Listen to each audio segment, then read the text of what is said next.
Hello everyone, Nolan West here. Sunday night, President Trump signed the COVID relief bill, but calling it a COVID relief bill isn't quite right at all. The Democrats in the U.S. House merged the COVID relief bill, which is needed, and the government appropriations package. It makes no sense. So the bill is an appropriations bill to fund the federal government with a COVID bill tacked onto it. The title of the bill doesn't even mention COVID, so it's hard to call it a COVID relief bill. It's called the Consolidated Appropriations Act 2021. And I can't believe they thought this was a good idea. Americans' trust in our institutions is already at an all-time low because of things like this. Using COVID relief as a way to punch through more government spending is just sickening. And people are justifiably outraged. I've been tracking this bill for the last month, and I had planned to make a video detailing the different relief things and what the federal government's trying to do, but it is 5,593 pages. I guarantee you no congressman read this bill. And just working through a couple hundred pages, I found enough absurdity to bore you to sleep if it wasn't so deeply disturbing. So I'm splitting this into two parts. In part one, we'll walk through some of the waste. I mean, there is a lot of it that's been attached to the relief bill. And part two, we'll examine the actual relief bill and what's in it and what you can look forward to. So let's get into it. Let's start with some context. When people are throwing around massive numbers, hundreds of billions, trillions, it tends to desensitize people to how much money we're really talking about. And it is a lot. Just 1 trillion is greater than the entire budget of every nation on Earth except for the top 6. So a trillion, needless to say, is a crazy amount of money. Now, let's break down the federal government's spending responding to COVID-19 up to this point. In March, the federal government appropriated $2.09 trillion through the CARES Act. That's 2 trillion, not just one. And that is more money in one bill than the entire budgets of India and Brazil combined. And they have a combined population of 1.562 billion people. For reference, that's 4.76 United States. It's insane. And as of September 1st, the federal government had spent $2.59 trillion. So with the $900 billion in COVID relief that passed with this appropriations package that the president just signed, that puts the total at around $3.5 trillion. And that number does not even count the funding bill that was passed with all this. This is just COVID relief. Now here's the kicker, which is depressing, and I'm sure basically everybody already knows this, but our country has a $3.2 trillion budget deficit right now, and $27.5 trillion in existing debt. I mean, our country is in completely uncharted waters, and we don't know the impacts of any of this long-term or short-term. Like, this kind of insane budgeting has never been done before. And as a quick side note, this is the real reason why the middle class is being hollowed out. You always hear about middle class is disappearing, because it is. And the ultra-wealthy can hitch their money to inflation and watch it explode and enjoy the growth trying to keep up with inflation. But the upper middle class can kind of do that a little bit. But everyone else sees the value of their dollar drop and the value of their wages drop. And if they don't get fat raises every single year, they get pay cuts every year. And this will only get worse as the printing press just keeps pumping out dollars like there's no real impact to it. It's uncharted waters, seriously. And I don't think anyone would say our country's in good shape right now. We have a lot of serious problems, and budgeting is just one of them.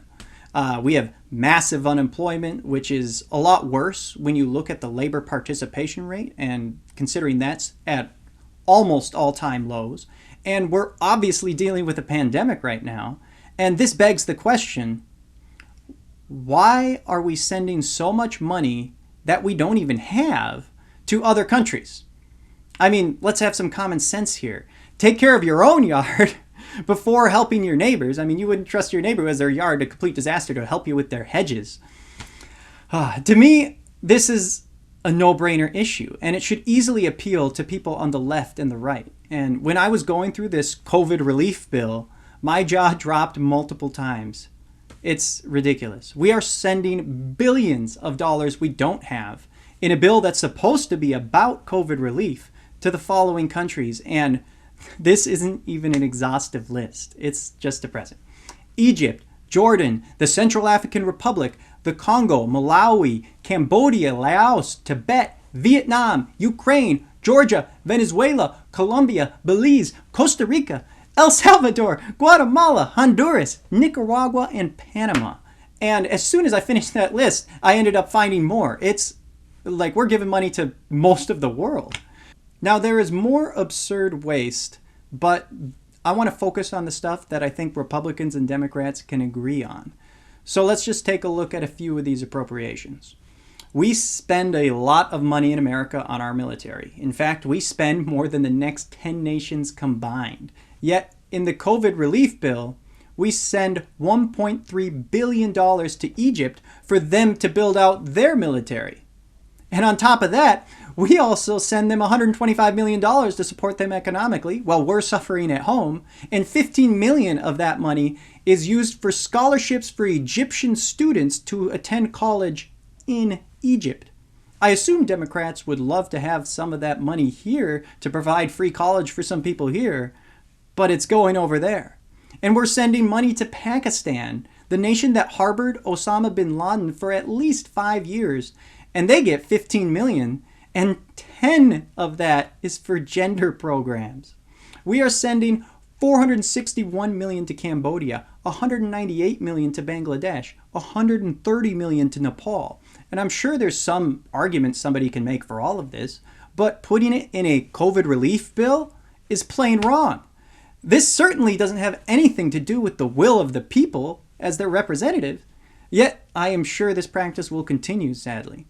And our government needs to get this under control. We can't continue like this forever. We can't just be lumping bills together and spending like there's no consequences. This is something that we, the voting public, need to insist on. So contact your representatives and share your thoughts. They need to hear from people and not just lobbyists. And thankfully, our representative, Tom Emmer, opposed combining these bills. I mean, it's outrageous. You think there'd be more. But we need more than that. We need broad bipartisan support to fix this problem. Neither party addresses this when they're in power. You know, Republicans aren't saints here. We have a similar problem here in the Minnesota legislature, but thankfully, we are required to have a balanced budget by the Minnesota Constitution, which has saved us from completely destroying our state's finances. But it is still a problem, and watching the federal government unfurl this abomination has made me deeply concerned about the state of our federal government's finances. I mean, I was concerned before. It was already outrageous, really. But watching $3+ trillion go out the door with no plan to pay for it has turned a big problem into a catastrophically huge one. So this concludes part 1 of my quick walk through this gigantic bill. And there is relief for individuals and businesses in it, but it pales in comparison to the rest of the spending in the bill. I mean, it's outrageous. My goal is to lay out what's in the actual relief part of the bill by Wednesday this week, so stay tuned. And thanks for listening. Let me know if you have any questions, and I'll see you next time.